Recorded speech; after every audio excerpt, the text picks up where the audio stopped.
ओम शांति। ओम शांति बाबा। आज 3 मई 2025 है और आज हम अध्ययन करने जा रहे हैं परम पिता परमात्मा के अनमोल मधुर महावाक्यों को, मुरली को। और ये मुरलियाँ बाबा हमें देते हैं कि हम अपने संस्कारों में परिवर्तन लाएं। मैं आत्मा जो आज आसुरी संस्कारों से घिर गया हूँ, उनमें कहीं उलझ गया हूँ, उनसे निकलने की युक्तियाँ बतलाते हैं मेरे बाबा इस मुरली द्वारा। और इन मुरलियों में जो बाबा हमें ज्ञान प्रकाश देते हैं ताकि हम पहले इस जाल को देख पाएँ कि कैसे उलझे हुए हैं और फिर कहाँ से युक्ति है, कहाँ पर जगह है कि हम वहाँ बीच से निकल आएँ। तो ये सब के लिए ज्ञान प्रकाश बाबा देते हैं, लेकिन निकलने के लिए हमें जो करना है वो है अभ्यास। और कल इसके लिए बाबा ने बहुत अच्छी बात बतलाई, बहुत एक नया उदाहरण देकर के समझाया कि ज्ञान जो बाबा देते हैं वो है थ्योरी, और हम प्रैक्टिकल में उसको करें तो वो होगा प्रैक्टिकल। हम उसका अभ्यास करें, हम उसको अपने जीवन में धारण करें, वो होगा प्रैक्टिकल। तो किसी भी विषय में, ज्ञान का कोई भी सब्जेक्ट हो, उसमें थ्योरी थोड़ी अलग चलती है और जब प्रैक्टिकल में उतरते हैं तो काफ़ी कुछ नया जानने को, समझने को, और तब थ्योरी का वास्तविक अर्थ में प्रयोग होता है कि हमने थ्योरी को समझा है।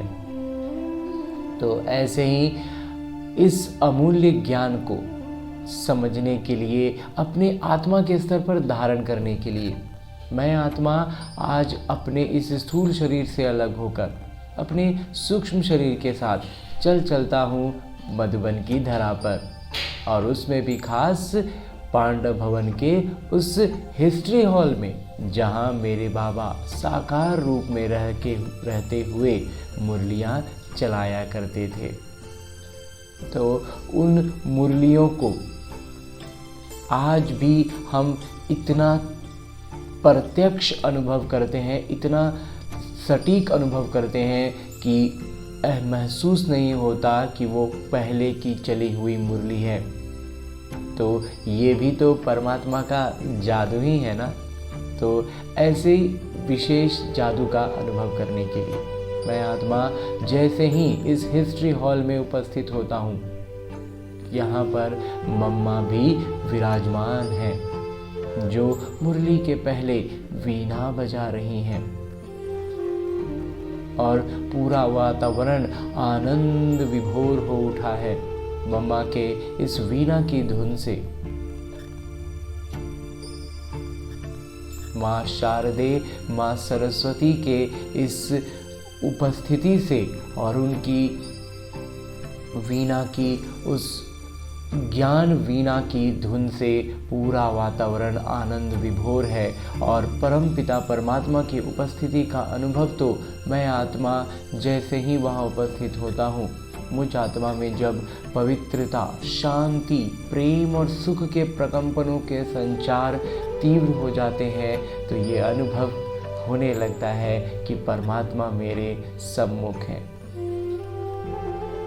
मैं आत्मा उनके सानिध्य में हूँ।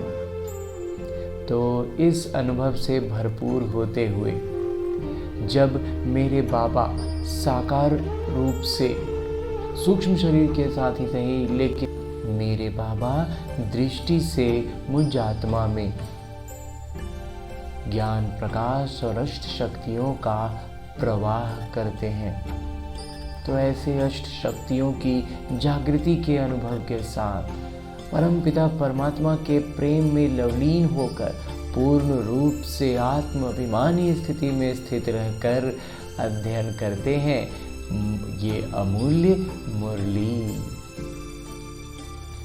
जहाँ बाबा कहते हैं, मीठे बच्चे अपने को राज तिलक देने के लायक बनाओ। जितना पढ़ाई पढ़ेंगे, श्रीमत पर चलेंगे तो राज तिलक मिल जाएगा। हाँ जी बाबा, आज बाबा खूब शुरुआत में ही दुलार प्यार कर रहे हैं कि पढ़ाई पढ़ते चलो, श्रीमत पर चलते चलो। ज्ञान मुरली सुनेंगे तो पढ़ाई पढ़ लिए, उसका जितना रिवीजन करें वो बहुत अच्छा, और फिर उसको प्रैक्टिकल में लाएंगे तो हो गया, श्रीमत पर चलेंगे तो बाबा कहते हैं राज तिलक मिल जाएगा। आगे प्रश्न रूप में मेरे बाबा कहते हैं कि किस स्मृति में रहो तो रावणपने की स्मृति विस्मृत हो जाएगी। ये जो रावण के संस्कारों में हम उलझे हुए हैं, बार बार वहाँ फंस जाते हैं, बाबा कहते हैं वो छूट जाएगा। कौन सी एक स्मृति से? उत्तर बतलाते हैं मेरे बाबा, सदा स्मृति रहे कि हम स्त्री पुरुष नहीं, हम आत्मा हैं। हम बड़े बाबा यानी शिव बाबा से छोटे बाबा यानी ब्रह्मा द्वारा वर्षा ले रहे हैं। शिव बाबा से ले रहे हैं लेकिन ब्रह्मा बाबा द्वारा, बड़े बाबा का वर्षा छोटे बाबा से ले रहे हैं। ये स्मृति रावणपने की स्मृति को भुला देगी। ये बात जब बुद्धि में आज भरी रहेगी ना तो फिर रावणपना भूल जाएंगे। जब स्मृति आई कि हम एक पिता के बच्चे हैं तो रावणपने की स्मृति समाप्त हो जाती है। ये भी पवित्र रहने की बहुत अच्छी युक्ति है। बाबा कहते हैं कि जब स्मृति आ गई कि हम एक बाबा के बच्चे हैं और सब भाई बहन हैं, तो ये भी बाबा कहते हैं ये भी रावण की स्मृति, माने रावण को भूलने का एक अच्छा युक्ति है, पवित्र रहने की अच्छी युक्ति है। परंतु इसमें मेहनत चाहिए, लगातार इसको एक तरह से कहें तो सिमरन करते रहना है बुद्धि में, तब ये चीज़ हो पाएगा। हाँ जी बाबा, गीत है तुम्हें पाके हमने जहाँ पा लिया है, तेरा शुक्रिया है, तेरा शुक्रिया है। ओम शांति। रूहानी पिता बैठ रूहानी बच्चों को समझाते हैं। देखो, सब तिलक यहाँ भ्रिकुटी में देते हैं, लौकिक रीति से हम यहाँ पर तिलक लगाते हैं। इस जगह एक तो आत्मा का निवास है, दूसरा फिर राज तिलक भी यहीं दिया जाता है। ये आत्मा की निशानी तो है ही। अब आत्मा को बाबा का वर्षा चाहिए, स्वर्ग का। अब आत्मा को बाबा का वर्षा किस रूप में चाहिए? स्वर्ग के रूप में। तो विश्व का राज्य तिलक चाहिए। सूर्यवंशी, चंद्रवंशी महाराजा महारानी बनने के लिए पढ़ते हैं। ये पढ़ना गोया अपने लिए अपने को राज तिलक देना है। अपने लिए ही पढ़ रहे हैं और अपने को ही राज तिलक देंगे, उसी के लिए बाबा आए हैं। तुम यहाँ आए ही हो पढ़ने के लिए। आत्मा जो यहाँ निवास करती है वो कहती है, बाबा हम आपसे विश्व का स्वराज्य अवश्य प्राप्त करेंगे। अपने लिए हर एक को अपना पुरुषार्थ करना है। कहते हैं, बाबा हम ऐसे सपूत बनकर दिखाएंगे। दिखाएंगे बाबा, जरूर दिखाएंगे बाबा। आप हमारी चलन को देखते रहना कि कैसे चलते। आप भी जान सकते हो हम अपने को राज तिलक देने लायक बने हैं या नहीं। बाबा कहते हैं आप खुद भी देखते रहना, आपको भी समझ में आ जाएगा। बाबा बताएंगे, मतलब रिजल्ट आएगा वो तो एक बात होगी, लेकिन अपने से भी बाबा कहते हैं मालूम चलेगा। तुम बच्चों को बाबा का सपूत बनकर दिखाना है। दिखाना है बाबा, सपूत बच्चा बनना है बाबा। बाबा हम आपका नाम जरूर बाला करेंगे। हम आपके मददगार सो मददगार बन भारत पर अपना राज्य करेंगे। बाबा के कार्य में मददगार बनेंगे और अपना राज्य बाबा कहते हैं स्थापन कर लेंगे। भारतवासी कहते हैं ना हमारा राज्य है, परंतु उन विचारों को पता नहीं है कि अभी हम विषय वैतरणी नदी में पड़े हैं। हम आत्मा का राज्य तो है नहीं, अभी आत्मा अपना शासन में है ही नहीं, तो फिर कहाँ से भारतवासियों का राज हुआ? अभी तो आत्मा उल्टी लटकी पड़ी है, खाने को भी नहीं मिलता है। अभी जो देश की स्थिति है इतनी है कि खाना खाने के लिए नहीं है और बहुत बड़ी आबादी 100 करोड़ से ज़्यादा लोगों को खाना के लिए पूर्ति नहीं है।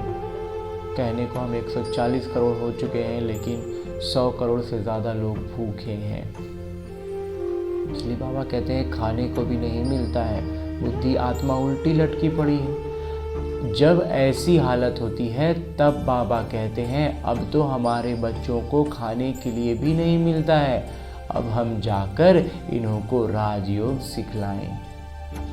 जब ऐसी हालत हो जाती है ना तो बाबा कहते हैं मेरे बच्चों को भूखा रहना पड़ रहा है, तो आकर के आते हैं बाबा और फिर हम बच्चों को राजयोग सिखलाते हैं।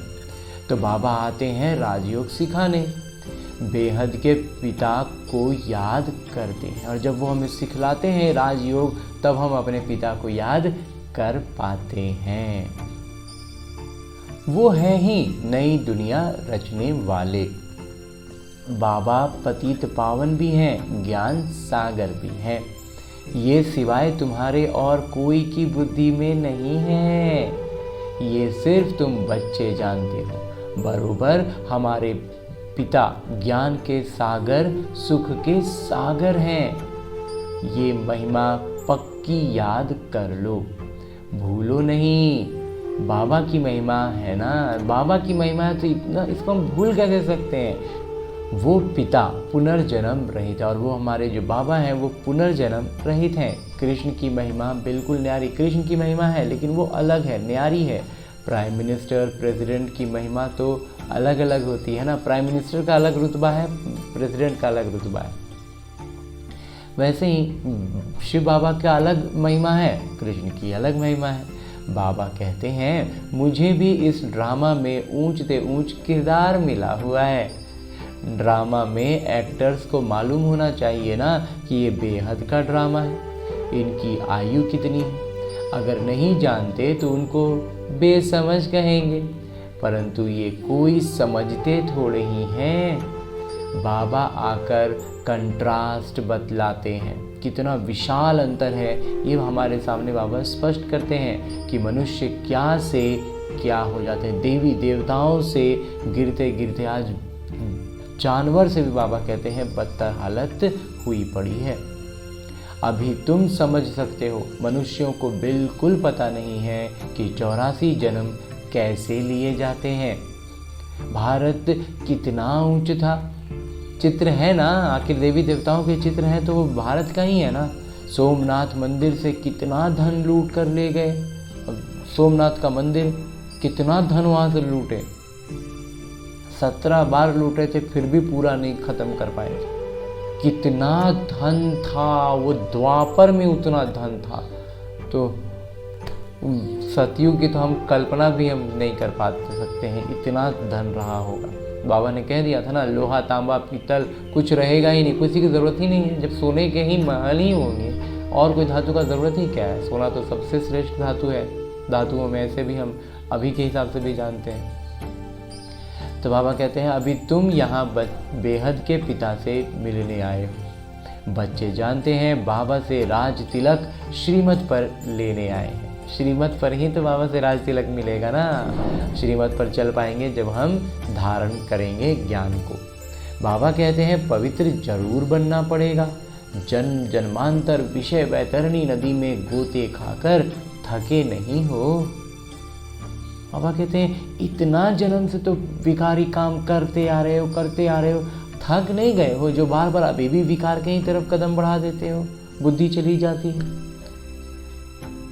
कहते भी हैं हम पापी हैं, मुझ निर्गुण हारे में कोई गुण नहीं, तो जरूर कभी गुण थे जो अब नहीं है। कभी गुण था तब ना आज उसकी कमी महसूस कर रहे हैं। अभी तुम समझ गए हो हम विश्व के मालिक सर्वगुण संपन्न थे, अभी कोई गुण नहीं रहा है। ये भी बाबा समझाते हैं, बच्चों के रचयिता है ही बाबा।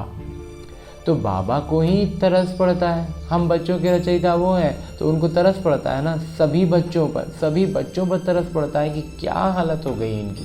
बाबा कहते हैं मेरा भी ड्रामा में ये किरदार है कि जब इतना पतित हो जाते हैं तो फिर बाबा वो अवतरित होते हैं। कितने तमो प्रधान बन गए हैं, झूठ, पाप, झगड़ा क्या क्या लगा पड़ा है। सब भारतवासी बच्चे भूल गए हैं कि हम कोई समय विश्व के मालिक दोहरे सिरताज थे। बाबा उन्हें स्मृति दिलाते हैं, तुम विश्व के मालिक थे, फिर तुम 84 जन्म लेते आए हो। तुम अपने 84 जन्मों को भूल गए हो। वंडर है, आश्चर्य लगता है कि अपना 84 जन्म को पूरा भूल गए। 84 के बदले 84 लाख जन्म लगा दिए हैं।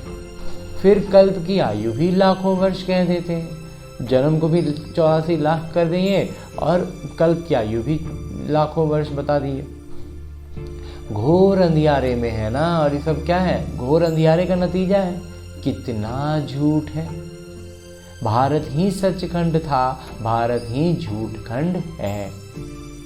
झूठखंड किसने बनाया और सचखंड किन्होंने बनाया, ये किसी को पता नहीं है। रावण को बिल्कुल ही जानते नहीं है, रावण का परिचय बिल्कुल है ही नहीं। भक्त लोग रावण को जलाते हैं। कोई धार्मिक व्यक्ति हो, उनको तुम बताओ कि मनुष्य ये क्या क्या करते हैं, क्या कर रहे हैं, उनको पता नहीं है। सतयुग जिसको स्वर्ग पैराडाइज कहते हो, वो वहाँ शैतान रावण कहाँ से आया? वहाँ पर रावण आ ही नहीं सकता। जहाँ देवी देवताएं निवास करें, वहाँ कोई भी आसुरी विकारी रावण कुछ जा ही नहीं सकता है। लेकिन हमने शास्त्रों में बता दिया गया, दोनों का युद्ध चलते रहता है। देवी देवता कभी युद्ध नहीं करने वाले, तो ये उनके सामने ये टिक ही नहीं सकते ना। तो ये सृष्टि का सिस्टम ही बाबा ने इतना श्रेष्ठ बनाया है, लेकिन बुद्धि अंधियारे में है, तमो प्रधान हो गई है तो फंस गई है। हेल के मनुष्य वहाँ कैसे हो सकते? बाबा कहते हैं नर्क के जो है वो वहाँ थोड़ी हो सकते हैं। तो समझेंगे ये तो बरोबर भूल है, तब बुद्धि थोड़ा थोड़ा शायद खुले ये बात बताने से। तुम राम राज्य के चित्र पर समझा सकते हो, इसमें रावण कहाँ से आया? तुम समझाते भी हो परंतु समझते नहीं। कोई बिरला निकलता है, तुम कितने थोड़े हो, सो भी आगे चल देखना, देखना है कितने ठहरते हैं। बाबा कहते हैं भी बहुत कम है, और जितने भी हैं वो भी देखना है आगे चल के कि कितने टिकते हैं, ठहरते हैं। तो बाबा ने समझाया, आत्मा की छोटी निशानी भी यहाँ ही दिखाते हैं। बड़ी निशानी है राज तिलक। अभी बाबा आए हुए हैं, अपने को बड़ा तिलक कैसे देना है, तुम स्वराज्य कैसे प्राप्त कर सकते हो, वो रास्ता बताते हैं। उनका नाम रख दिया है राजयोग। बाबा कहते हैं राज तिलक कैसे लगाना है ना, ये कला जो है, ये विद्या जो है, उसी को नाम दिया गया है राजयोग। सिखलाने वाले हैं बाबा। श्री कृष्ण थोड़े ही पिता हो सकते हैं, वो तो बच्चे हैं। फिर राधे के साथ स्वयंवर होता है, तब एक बच्चा होगा। जब फिर राधे के साथ विवाह होगा तो फिर वो लक्ष्मी और नारायण हो जाएंगे, और तब फिर बाबा कहते हैं एक बच्चा होगा। बाकी श्री कृष्ण को इतनी रानियां आदि दे दी हैं, ये तो झूठ है ना। इतनी सारी रानियां, मतलब चरित्र पर ही सारा कुछ कहानी हो जाती है।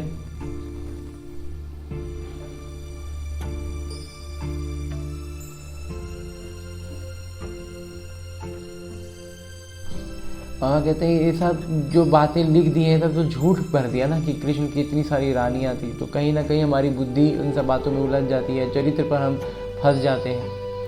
परंतु ये भी ड्रामा में नूंद है, ऐसी बातें फिर भी सुनेंगे। बाबा कहते हैं ड्रामा में है ना, क्योंकि हमें तमो प्रधान में जाना है, तो इसलिए हमारे भगवान को, जब तक हम भक्ति में थे तो उनको भगवान मानते थे, तो भगवान को ही बताते हैं कि वो ऐसे चरित्र के थे कि इतनी सारी रानियां रखते थे। तो हम भी अगर वैसा कुछ करें तो हम तो भगवान के ही मार्ग पर वाला काम कर रहे हैं। तो इस तरह से हमें पतित अवस्था में हम गिरते चले जा रहे थे। लेकिन अब बाबा ने जब ज्ञान दिया तब सारी बुद्धि में स्पष्टता आ गई। अभी तुम बच्चों की बुद्धि में है कि हम आत्माएं ऊपर से आती हैं किरदार निभाने, एक शरीर छोड़ दूसरा लेती हैं। ये तो बहुत सहज है ना, ये समझना तो बहुत सहज है कि हम आत्मा है, ऊपर से आए किरदार निभाने, एक शरीर छोड़े दूसरा लिए। बच्चा पैदा हुआ, उसको सिखलाते हैं ये बोलो, तो सिखलाने से सीख जाता है। तुमको बाबा क्या सिखलाते हैं? बाबा कह रहे हैं कि जब कोई छोटा बच्चा होता है, जन्म लेता है, उसको सिखलाया जाता है ऐसे बोलो, वैसे बोलो, ये बोलो, वो बोलो, तो वो सीखता है ना, सीख जाता है। और हमें बाबा क्या सिखला रहे हैं? सिर्फ कहते हैं बाबा और वर्षे को याद करो। बाबा भी तो हमें उतने ही प्यार से सिखला रहे हैं ना। तुम गाते भी हो कि तुम मात पिता हम बालक तेरे। आत्मा गाती है ना, बरोबर सुख घनेरे मिलते हैं। तुम बच्चे जानते हो शिव बाबा हमको पढ़ा रहे हैं, यहाँ तुम शिव बाबा के पास आए हो। भगीरथ तो मनुष्य का रथ है ना, भगीरथ का मतलब क्या है? भाग्यशाली रथ। इसमें परमपिता परमात्मा विराजमान होते हैं, परंतु रथ का नाम क्या है? अभी तुम जानते हो, नाम है ब्रह्मा, क्योंकि ब्रह्मा द्वारा ब्राह्मण रचते हैं ना। पहले होते ही हैं ब्राह्मण चोटी, फिर देवता। भक्ति में भी जानते थे कि ब्राह्मणों को देवताओं से ऊपर रखा जाता है, वो बस वो ब्राह्मणों का फर्क है। वो कुख वंशावली ब्राह्मण है और हमें बाबा ने मुख वंशावली ब्राह्मण बनाया है। तो बाबा कहते हैं ब्राह्मण चोटी हैं, फिर देवता होते हैं। पहले तो ब्राह्मण चाहिए, इसलिए विराट रूप भी दिखाया है।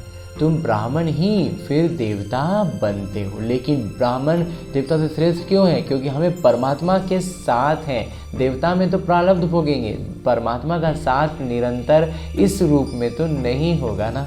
तो इसलिए देवताओं से श्रेष्ठ ब्राह्मण होते हैं। और ऊपर से हमें ज्ञान भी उनसे ज़्यादा होता है, तीनों कालों का ज्ञान हमें है, देवताओं को तीनों कालों का ज्ञान नहीं होगा। इसलिए बाबा कहते हैं वो उनसे ब्राह्मण जो है वो देवताओं से श्रेष्ठ हैं, और हम ही फिर ब्राह्मण जो है वो देवता बन जाते हैं। बाबा बहुत अच्छी रीति समझाते हैं, और बाबा एक एक बात इतना स्पष्ट करके समझा देते हैं, फिर भी भूल जाते हैं। बाबा कहते हैं बच्चे सदा स्मृति रखो कि हम स्त्री पुरुष नहीं, हम आत्मा हैं। हम बड़े बाबा यानी शिव बाबा से छोटे बाबा यानी ब्रह्मा बाबा द्वारा वर्षा ले रहे हैं। तो रावणपने की स्मृति विस्मृत हो जाएगी, भूल जाएंगे। ये पवित्र रहने की बहुत अच्छी युक्ति है। बाबा के पास बहुत जोड़े आते हैं, युगल दोनों ही कहते हैं बाबा। जब स्मृति आई है कि हम एक बाबा के बच्चे हैं, तो फिर रावणपने की स्मृति विस्मृत हो जानी चाहिए। इसमें मेहनत चाहिए, लेकिन इसको करने के लिए मेहनत चाहिए। कैसा मेहनत? क्या मेहनत?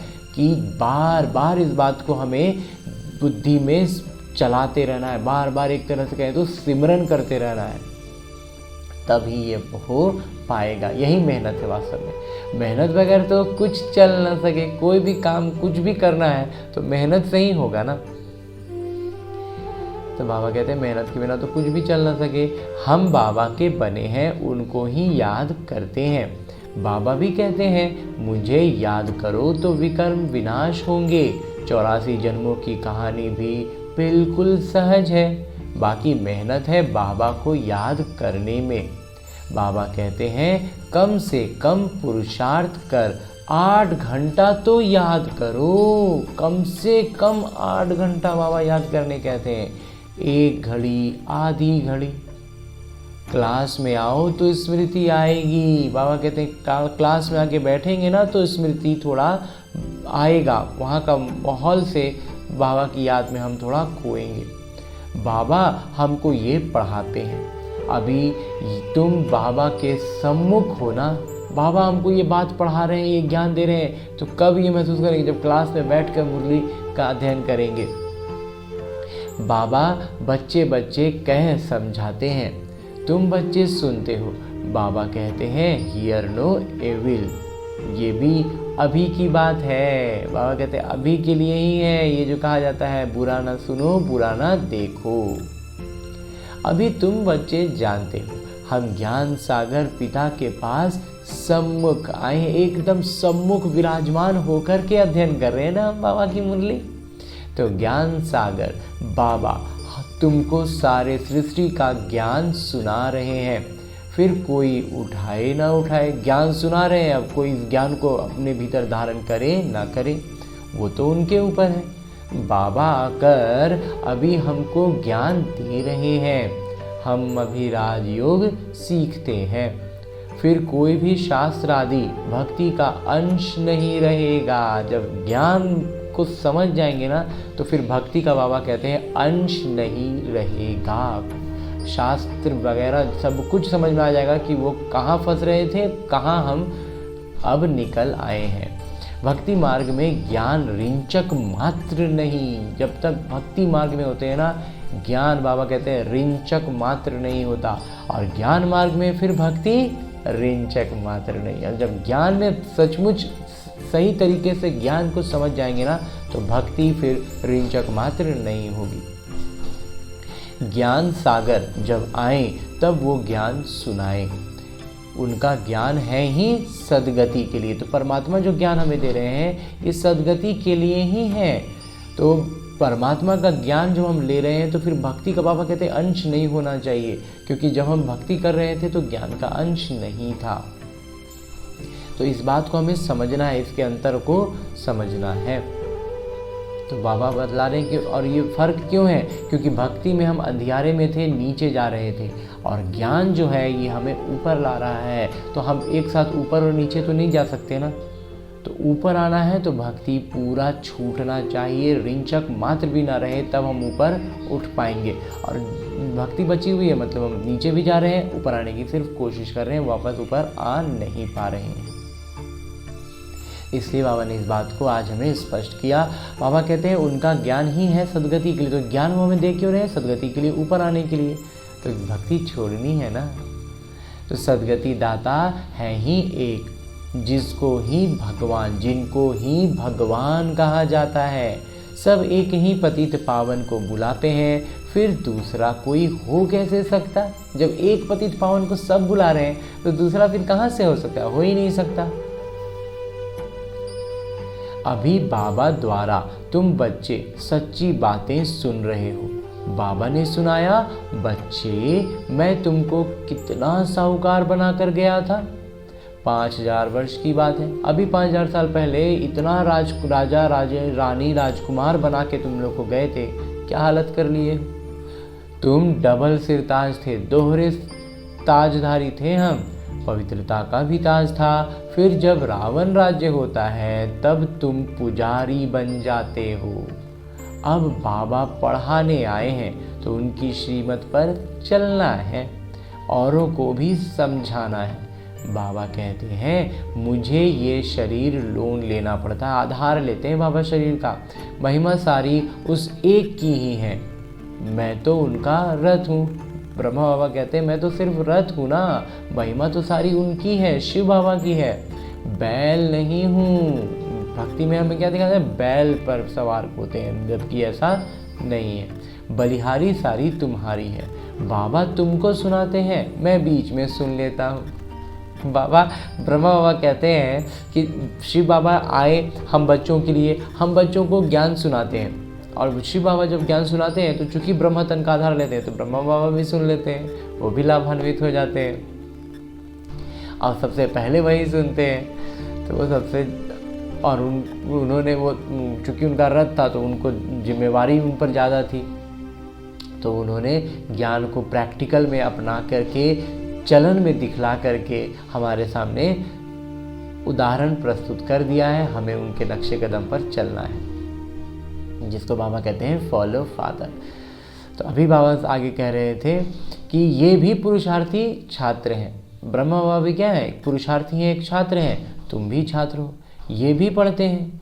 तो बाबा मतलब बता रहे हैं कि वो जितने साधारण हैं हम भी उतने ही साधारण हैं, वो जैसे एक छात्र हैं हम भी वैसे एक छात्र हैं, वो पुरुषार्थी हैं हम भी पुरुषार्थी हैं। तो वो अलग कैसे हो गए? हम अलग, शिव बाबा अलग हैं लेकिन ब्रह्मा बाबा और हम, बाबा कहते हैं दोनों एक समान हैं। तो फिर दोनों का उपलब्धि भी तो एक समान होना चाहिए ना। संदर्भ में बाबा हमें ये बात बतला रहे हैं, समझा रहे हैं कि ये भी पढ़ते हैं, बाबा की याद में रहते हैं, कितनी खुशी में रहते हैं, लक्ष्मी नारायण को देख खुश होते हैं। खुशी होती है लक्ष्मी नारायण को देखते हैं तो कि हम ये बनने वाले हैं। तुम यहाँ आए ही हो स्वर्ग के राजकुमार राजकुमारी बनने। राजयोग है ना, राजयोग है तो हमें राजकुमार राजकुमारी बनाने का ज्ञान है, उसी का प्रैक्टिकल राजयोग है। एम ऑब्जेक्ट भी है और इसका परम उद्देश्य भी है लक्ष्मी नारायण बनना। पढ़ाने वाले भी बैठे हैं, फिर इतनी खुशी क्यों नहीं होती है जब सम्मुख बाबा बैठे हैं, बाबा के सानिध्य में हम मुरली का अध्ययन कर रहे हैं, तो बाबा कहते हैं इतनी खुशी क्यों नहीं होती है। अंदर में बहुत खुशी होनी चाहिए। बाबा से हम कल्प कल्प वर्षा लेते हैं। यहाँ ज्ञान सागर के पास आते हैं, पानी की तो बात है ही नहीं, पानी से थोड़ी ना कुछ होना है, ये तो बाबा सम्मुख समझा रहे हैं। तुम भी ये देवता बनने के लिए पढ़ रहे हो। बच्चों को बहुत खुशी होनी चाहिए। परमपिता परमात्मा मिले हैं, वो पढ़ा रहे हैं, ज्ञान दे रहे हैं, शक्तियों से भरपूर कर रहे हैं, तो खुशी तो होनी चाहिए ना। अभी हम जाते हैं अपने घर। अब जो जितना पढ़ेंगे उतना उच्च पद पाएंगे। पढ़ाई बाबा ने एक समान पढ़ा दी, अब अपने में हम कितना उसको रिवीजन करते हैं, कितना उसको धारण करते हैं, बाबा कहते हैं वैसा पद पाएंगे। हर एक को अपना पुरुषार्थ करना है, हर एक का पुरुषार्थ अपना अपना होगा। दिल होल यानी दिल शिकस्त मत बनो। बाबा कहते हैं थको नहीं, हार नहीं मानो। ये तो लौकिक में भी कहा जाता था, हार ना मानो। तो दिल शिकस्त नहीं होना है, थक नहीं जाना, हार नहीं मान लेना है। बहुत बड़ी लॉटरी बहुत बड़ी है ना, तो थोड़ा मेहनत करते हैं ना, क्या दिक्कत है। समझते हुए भी फिर आश्चर्यवत भागंती हो पढ़ाई छोड़ देते हैं। बहुत से बच्चे समझ जाते हैं लेकिन उसको धारण नहीं करने पाते लगते हैं ना, तो फिर छोड़ के भाग जाते हैं। माया कितनी प्रबल है, माया भी तो अपना पूरा दम लगा रहा है ना। तो हमें बाबा का साथ मिला हुआ है, हम उनके साथ का अनुभव करेंगे ना, तो हम धारणा भी कर पाएंगे और बहुत अच्छे से कर पाएंगे। माया भागेगी, हम क्यों भागे, है ना। अच्छा, मीठे मीठे सिकिलते बच्चों प्रति माता पिता बाबा का याद प्यार और आशीर्वाद। रूहानी बाबा की रूहानी बच्चों को नमस्ते। हम रूहानी बच्चों की ओर से रूहानी माता पिता को याद प्यार और प्रणाम। धन्यवाद बाबा, धन्यवाद। मुरली के लिए भी धन्यवाद और इस अनूठे अलौकिक ब्राह्मण जीवन के लिए भी बहुत बहुत बहुत धन्यवाद बाबा, बहुत धन्यवाद। आगे आज की मुरली से लिए गए वो प्रमुख बिंदु हैं जिन्हें हमें अपने ब्राह्मण जीवन में धारण करने हैं। और ब्राह्मण सो फरिश्ता, फरिश्ता सो देवता बनना है। तो उसके लिए जो सबसे पहली बिंदु है वो है कि अपने को राज तिलक देने के लायक बनाना है। सपूत बच्चा बनकर सबूत देना है कि हम सपूत बच्चे हैं। चलन, और इसका सबूत क्या है, चलन बड़ी रॉयल रखनी है। बाबा का पूरा पूरा मददगार बनना है। हाँ जी बाबा। दूसरा बिंदु है कि हम छात्र हैं, भगवान हमें पढ़ा रहे हैं, इस खुशी से पढ़ाई पढ़नी है। पढ़ाई में खुशी किस बात की, कि भगवान हमें ये पढ़ाई पढ़ा रहे हैं। कभी भी पुरुषार्थ में दिल शिकस्त नहीं बनना है। बाबा कहते हैं कभी भी ना दिल शिकस्त नहीं हो जाना, थक नहीं जाना, हार नहीं मानना। हाँ जी बाबा। और आगे मेरे बाबा वरदान दे रहे हैं। वरदान देते हुए मेरे बाबा कहते हैं, अपने अधिकार की शक्ति द्वारा त्रिमूर्ति रचना को सहयोगी बनाने वाले रचता भव। बाबा कहते हैं अपना अधिकार का जो शक्ति है उससे हम क्या कर सकते हैं, त्रिमूर्ति की रचना का सहयोगी बन सकते हैं। और ऐसा करके हम बाबा कहते हैं रचता बनेंगे। क्योंकि मेरे परमात्मा रचयिता हैं, तो हम भी अभी फिलहाल के लिए इतना समझ सकते हैं कि हम अपने संकल्पों के तो रचयिता है ही ना। तो बस इसको विस्तार से बाबा कहते हैं कि त्रिमूर्ति शक्तियाँ यानी मन, बुद्धि और संस्कार। 3 शक्तियाँ जो बाबा ने कहा, त्रिमूर्ति जो कह रहे हैं वो है मन, बुद्धि और संस्कार। ये आप रचता की रचना है। हमको मन क्या करता है, मेरा बुद्धि क्या कहता है, ये सब मुझ आत्मा का रचा हुआ है। इन्हें अपने अधिकार की शक्ति से सहयोगी बनाओ। ये उल्टा सुल्टा इधर उधर नहीं भागे, हम जो बोले वैसा करें।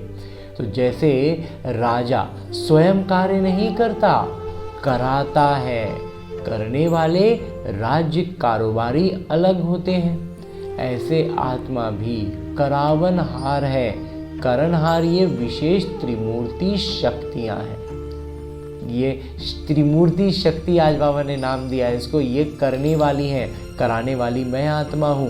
और फिर ये भी जो है ना, ये फिर हमारे शरीर के अंगों से काम कराती है, जिसको हम कह सकते हैं कि ये फिर आदेश देती है इस स्थूल कॉन्शियस ब्रेन और सबकॉन्शियस ब्रेन को। लेकिन वास्तव में मन, बुद्धि, संस्कार तो इससे ऊपर है। ये वो अलौकिक शक्ति है, लेकिन है हमारे मुझ आत्मा के अधीन। ये मुझ आत्मा की त्रिमूर्ति शक्तियाँ हैं। तो बाबा कहते हैं, तो रचयिता के वरदान को स्मृति में रख त्रिमूर्ति शक्तियों को और साकार कर्मेंद्रियों को सही रास्ते पर चलाओ। हाँ जी बाबा ने इतना श्रेष्ठ वरदान हमें दिया है कि त्रिमूर्ति शक्ति किसको कहते हैं वो बतलाते हैं कि मन, बुद्धि और संस्कार। और आज के समय में हमारी भाषा ऐसी थी, जब तक ज्ञान में नहीं आए थे, ज्ञान में आने पर भी कुछ समय तक यही समझते थे कि मन नहीं मानता है या मन नहीं कर रहा है, बुद्धि में तो ये बात है, ये कैसे होगा। बहुत दिन तक द्वंद्व जो चलते थे। तो ये सारी बातें कब होती हैं? जब बुद्धि और मन और संस्कार हमारे आदेश अनुसार नहीं है। ये हमारी शक्ति है ना, बाबा हमें बतला रहे हैं कि हमारी शक्ति है, तो ये हमारे आदेश पर चलेंगे ना। तो इनको अपने आदेश पर चलाने का आज बाबा ने हमें वरदान दे दिया है। तो अब हम ये नहीं कह सकते कि मेरा नेचर ऐसा है, मेरा संस्कार ऐसा है। मेरा संस्कार तो अब दैवी गुणों वाला है, दैवी गुण के संस्कार मुझ आत्मा के हैं। और बाकी सारा कुछ रावण का जो है वो यही छोड़ना है। हाँ जी बाबा। और आगे स्लोगन है, मुरली का उपदेश है, अव्यक्त पालना के वरदान का अधिकार लेने के लिए स्पष्टवादी बनो। बाबा कहते हैं अगर अव्यक्त रूप का पालना लेना है, वो वरदान अधिकार के रूप में ले लेना है। अव्यक्त पालना, अव्यक्त रूप से बाबा हमें इतना प्यार दुलार करते रहें, ये वरदान हमें अधिकार के रूप में बाबा कहते हैं कब मिलेगा? जब हम स्पष्टवादी बनेंगे। हाँ जी बाबा। और अब परमपिता परमात्मा से इतना श्रेष्ठ ज्ञान, मुरली का अध्ययन हमने किया, वरदान प्राप्त कर लिया, त्रिमूर्ति शक्तियों का परिचय के साथ उसको अपने अधीन लाने का, वो हमारी शक्ति है, उसको उस रूप में इस्तेमाल करने का वरदान बाबा ने आज हमें दे दिया है। तो ऐसे श्रेष्ठ वरदान को पाने के बाद मेरे बाबा इसी अव्यक्त स्वरूप में स्थित रहकर एक इशारा भी देते हैं कि रूहानी रॉयल्टी और प्योरिटी की पर्सनालिटी धारण करो। क्योंकि इसके पहले अभी बाबा हमें दे रहे थे कंबाइंड रूप में रहने का वरदान, इशारा हमें दे रहे थे बाबा। तो जब परमात्मा हमारे मुझ आत्मा के साथ कंबाइंड होकर रहें तो फिर मुझ आत्मा से क्या क्या झलकेगा? सबसे सहज रूप से जो झलकेगा बाबा कहते हैं वो होगी रूहानी रॉयल्टी। हमारी चलन से रूहानियत झलकेगी और हमारे चेहरे से पवित्रता। और इस बात को स्पष्ट करते हुए प्रतिदिन बाबा अलग अलग तरीकों से, अलग अलग उदाहरणों से, अलग अलग इशारों से स्पष्ट करते जाते हैं। तो आज के लिए जो बाबा ने इसकी स्पष्टता के लिए इशारा दिया है वो है कि पवित्रता सिर्फ ब्रह्मचर्य नहीं, पवित्रता का मतलब सिर्फ ब्रह्मचर्य नहीं है, वो तो आधार है, लेकिन साथ में और 4 भी हैं, और 4 हैं जिसको पूरी तरह से हटाना है। एक तो काम विकार को सबसे पहले बाबा कहते हैं आधार तो सबसे पहले वही है, वो हटाए। उसके अलावा 4 हैं। कौन कौन है? सबसे पहले क्रोध और सभी साथी जो हैं उन महाभूतों का त्याग। बाबा कहते हैं सबसे आधार में हो गया काम, फिर सबसे प्रमुख होता है क्रोध। बाबा कहते हैं और क्रोध के बाकी जो साथी हैं उन सब को, वो जो भी हैं उनको महाभूतों का त्याग, साथ साथ उनके भी जो बाल बच्चे छोटे अंश मात्र वंश मात्र हैं उनका भी त्याग करो, तब कहेंगे प्योरिटी की रूहानी रॉयल्टी धारण की है। बाबा कहते हैं फिर वो कोई भी विकार हो उसका ना अंश वंश मात्र है, बस एकदम छोटा सा है, बस थोड़ा सा है। बाबा कहते हैं कुछ भी नहीं, ये जो अंश और वंश बच जाता है ना, यही फिर विकराल रूप लेकर के सामने आ जाता है। तो हमें ना अंश छोड़ना है ना वंश छोड़ना है, पूरा निस्तानाबूत कर देना है। और ये करने के लिए हम कैसे कर पाएंगे? जाहिर है अभ्यास से ही होगा ना। तो लौटते हैं इतना श्रेष्ठ अव्यक्त इशारा लेने के बाद हम अपने स्थूल शरीर में, जहां हम इन ज्ञान रत्नों को अपने जीवन में धारण करें। थ्योरी बाबा ने हमें दे दी है, प्रैक्टिकल में उसको उतारते हैं, उसको साकार रूप में हम झलकाते हैं कि परमात्मा का ज्ञान क्या है। हमसे वो चीज़ झलके, लोग आकर्षित हों कि परमात्मा का ज्ञान कुछ है, जो ये व्यक्ति जो पहले साधारण दिखता था ये कुछ अलौकिक दिख रहा है।